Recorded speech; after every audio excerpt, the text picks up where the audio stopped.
Hai teman-teman, kali ini kita akan menyimak sejarah rempah di Kepulauan Banda yang terletak di Provinsi Maluku. Rempah-rempah yang tumbuh dan ditanam di Nusantara selama berabad-abad silam telah menjadi daya tarik bagi bangsa-bangsa asing untuk datang. Salah satu wilayah penghasil rempah terbesar di timur Indonesia adalah Kepulauan Banda. Kepulauan Banda adalah wilayah penghasil buah pala terbesar dan terbaik di dunia. Sejak abad ke-13, pala telah dibudidayakan oleh masyarakat Banda. Kemajuan perkembangan perdagangan pala pada abad ke-15 membuat Banda semakin ramai dikunjungi oleh orang-orang asing dan perlahan menguatkan Banda sebagai pelabuhan rempah yang ramai.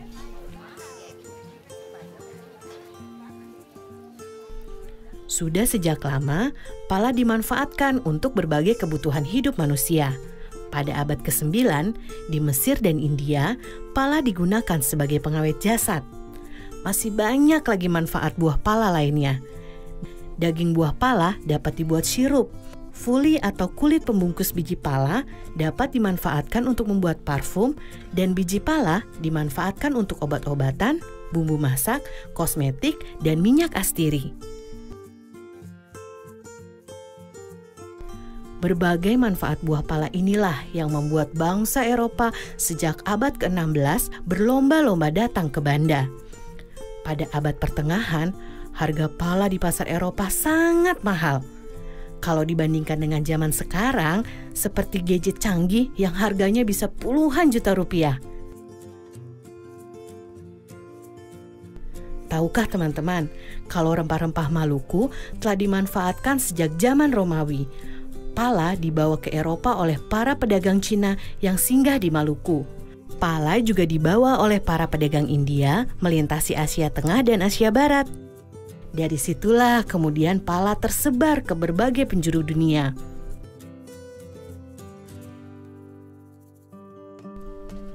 Selama puluhan tahun, bangsa Eropa berlayar mengelilingi dunia mencari sumber rempah-rempah.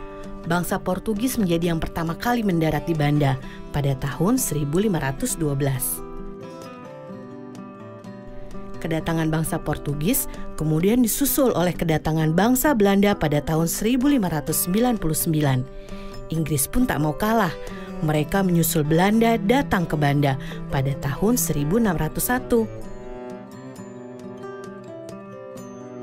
Persaingan Belanda dan Inggris memperebutkan pala di Banda akhirnya membuat Portugis tersisih.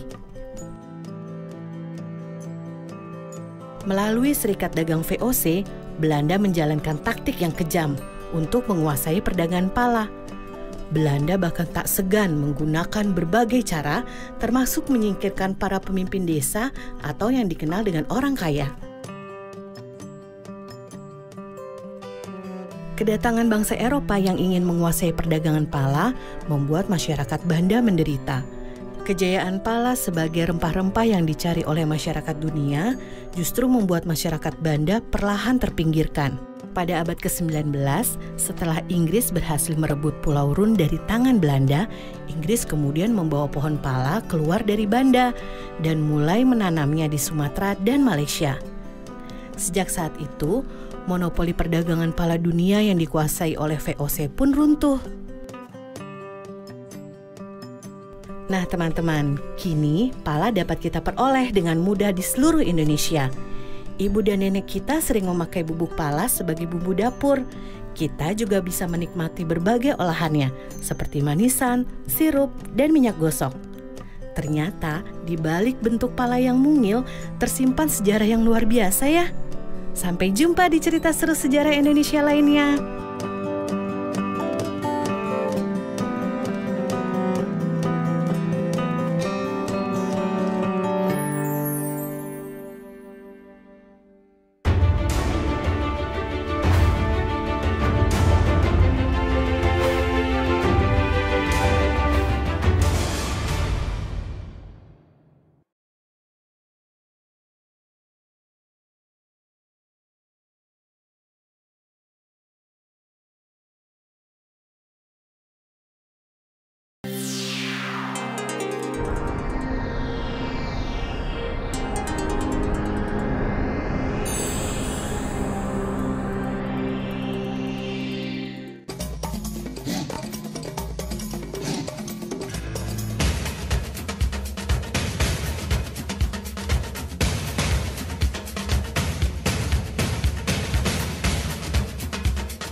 Halo Sobat Pelangi, berjumpa kembali dalam program kesayangan kita, Pelangi Nusantara.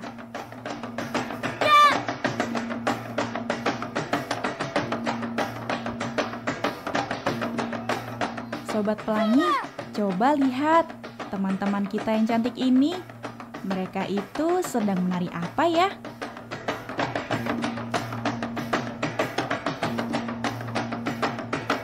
Oh, tari soya-soya.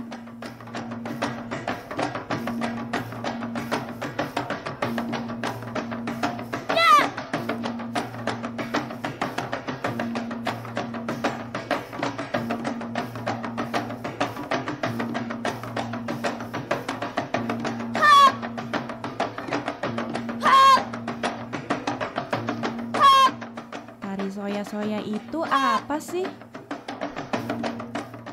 Adik-adik, tarian soya-soya itu adalah tarian perang ya, yang menceritakan tentang peperangan, ya, kemarahan masyarakat Maluku Utara. Dan asalnya itu sebenarnya dari Pulau Kayowa. Ya, Pulau Kayowa itu di salah satu pulau di Halmahera Selatan yang kemudian menyebar ke seluruh Maluku Utara. Oh, ternyata tari soya-soya itu berasal dari Maluku Utara. Aku ingin tahu deh, latar belakang atau sejarah adanya tari soya-soya ini.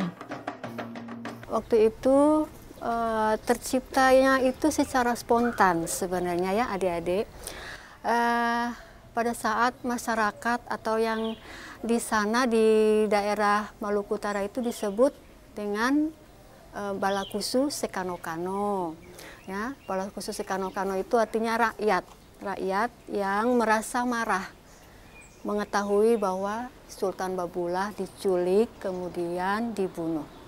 Seperti itu sampai terciptanya tarian tersebut gitu. Sobat Pelangi, perhatikan deh pakaian dan tata rias wajah mereka. Keren ya. Kalian mau tahu tidak bagaimana mereka merias wajah dan tata cara mengenakan kostum untuk tarian soya-soya ini? Kalau aku sih mau tahu banget. Kita simak penjelasan berikut ini. Untuk kostum soya-soya, ini dari setelan ya, seperti kemeja dan celana panjang. Kemudian ada selempang kiri kanan, ya, warna merah atau kuning. Kemudian rok.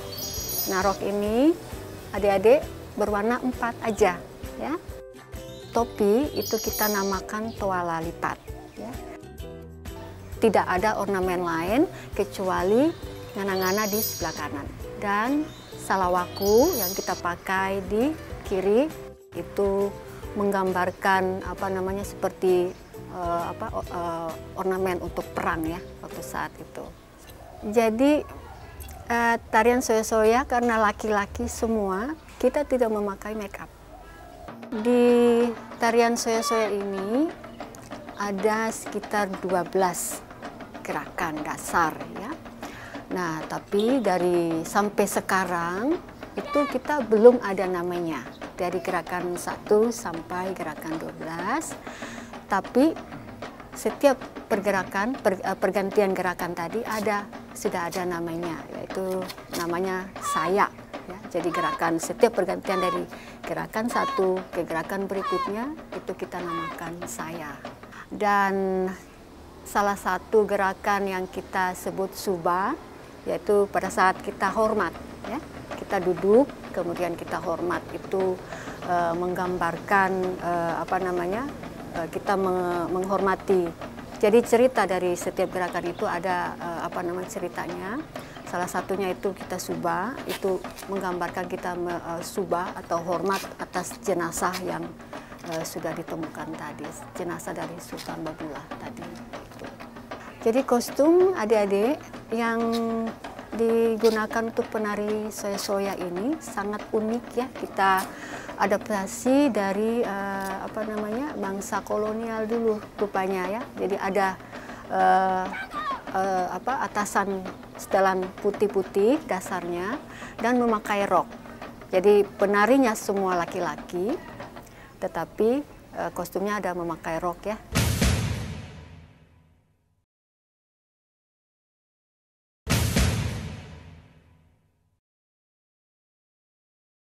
Sobat Pelangi, tadi kita sudah menyaksikan tata cara menggunakan kostum. Bagaimana kalau sekarang kita mempelajari gerakannya? Setuju? Simak yang berikut ini ya. Gerakan yang pertama, ayunkan ngana-ngana yang dipegang oleh tangan kanan ke depan dan ke belakang. Nah, salawaku yang ada di tangan kiri digerakkan, diayun ke kanan dan ke kiri. Seperti ini. Tu, wa, ga, 4, 5, 6, 7, 8. Sementara kaki kiri diangkat dan diayun ke depan dan ke belakang. Ya, seperti ini. Tu, wa, ga, 4, 5, 6, 7, 8. Selanjutnya, gerakan soya, yaitu gerakan penyambung dari gerakan sebelumnya ke gerakan selanjutnya. Caranya, posisi badan menghadap ke kanan, kaki kiri diangkat, lalu digerakkan mengayun ke depan, lalu ngana-ngana diayun ke depan. Gerakan berikutnya, kaki kanan melangkah ke samping kiri sebanyak 2 kali. Ngana-ngana diayun ke atas sebanyak 2 kali juga. Lalu, posisi badan menghadap ke arah kanan. Gerakan kaki dan tangan sama seperti sebelumnya. Seperti ini. Tu, wa, ga, 4, 5, 6, 7, 8. Gerakan selanjutnya. Posisi badan menghadap ke depan sedikit membungkuk. Kaki kiri diayun ke belakang dan ngana-ngana diayun ke depan. Salawaku menghadap ke atas di bawah ngana-ngana. Lalu ganti kaki kanan yang digerakkan ke belakang. Ngana-ngana diayun di atas salawaku. Lalu salawaku diputar menghadap ke bawah. Seperti ini. Gerakan selanjutnya. Posisi badan menghadap ke depan, kaki kanan menyilang ke kiri, ganti, kaki kiri menyilang ke kanan, ngana-ngana diayun 1 kali, maju ke depan dengan kaki menyilang sebanyak 3 kali hitungan. Lalu, hitungan keempat, posisi jongkok dengan kedua tangan menyilang, ngana-ngana di atas, salawaku di bawah. Kita ulang. Tu, 2, 3, 4, 5, 6, 7, 8. Lalu ngana-ngana diayun ke depan sebanyak 4 kali ke belakang. Seperti ini. Selanjutnya, dalam 4 kali hitungan, ngana-ngana diayun ke depan sambil berdiri perlahan-lahan. Lalu, posisi badan miring ke kanan sambil mengayunkan ngana-ngana ke arah belakang sebanyak 4 kali. Gerakan selanjutnya. Kaki kiri meloncat kecil ke depan, diikuti kaki kanan sambil mengayunkan ngana-ngana. Lalu, loncat kecil ke belakang sebanyak 3 kali. Ngana-ngana dan salawaku diayun ke arah pinggang. Seperti ini. Tu, wa, ga. Tu, wa, ga. Gerakan selanjutnya. Sama dengan gerakan sebelumnya. Setiap hentakan, kedua tangan diayun ke atas dan mempertemukan antara ujung ngana-ngana dan salawaku. Seperti ini ya. Tu, wa, ga. 4, 5, 6, 7, 8. Tu, wa, ga. 4, 5, 6, 7, 8. Gerakan selanjutnya, ayunkan kaki kanan dan kiri secara bergantian ke arah samping. Ngana-ngana dan salawaku berada di pinggang, seperti ini. Tu, wa, ga. 4. Tu, wa, ga. 4. Gerakan selanjutnya, lari-lari kecil ke depan sebanyak 2 langkah diakhiri dengan kedua tangan mempertemukan ujung ngana-ngana dan salawaku. Lalu berputar ke belakang setengah lingkaran sambil mengayunkan ngana-ngana sebanyak 3 kali hitungan. Hitungan keempat, badan menghadap ke depan sambil terus meloncat, maju, mundur sebanyak 4 kali hitungan. Seperti ini. Tu, wa, ga. 4, 5, 6, 7, 8. Tu, wa, ga. 4, 5, 6, 7, 8.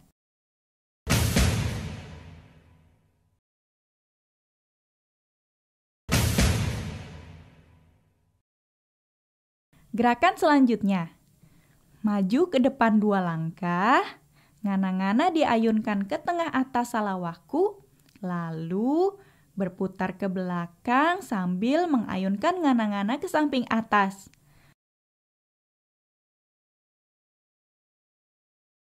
Tu, wa, ga. 4, 5, 6, 7, 8. Tu, wa, ga. 4, 5, 6, 7, 8. Gerakan selanjutnya. Kaki loncat ke depan dan ke belakang. Diikuti dengan ngana-ngana dan salawaku diayun ke depan dan ke belakang. Lalu balik kanan, loncat kecil dengan 4 kali hitungan. Seperti ini. Tu, wa, ga. 4, 5, 6, 7, 8. Tu, wa, ga. 4, 5, 6, 7, 8. Lanjut. Posisi badan menghadap ke kiri, silang ke kanan sebanyak 2 kali. Kaki kanan silang ke kiri sebanyak 2 kali sambil mengayunkan ngana-ngana. Seperti ini. Tu, wa, ga. 4, 5, 6, 7, 8. Lalu, lakukan gerakan seperti sebelumnya, tapi sambil memutar. Seperti ini. Tu, wa, ga. 4, 5, 6, 7, 8. Bagaimana Sobat Pelangi? Tidak sulit kan? Kalian harus rajin berlatih agar bisa menguasai gerakan tari soya-soya ini. Kita coba pakai musik yuk!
Nah, Sobat Pelangi, demikian program Pelangi Nusantara kali ini.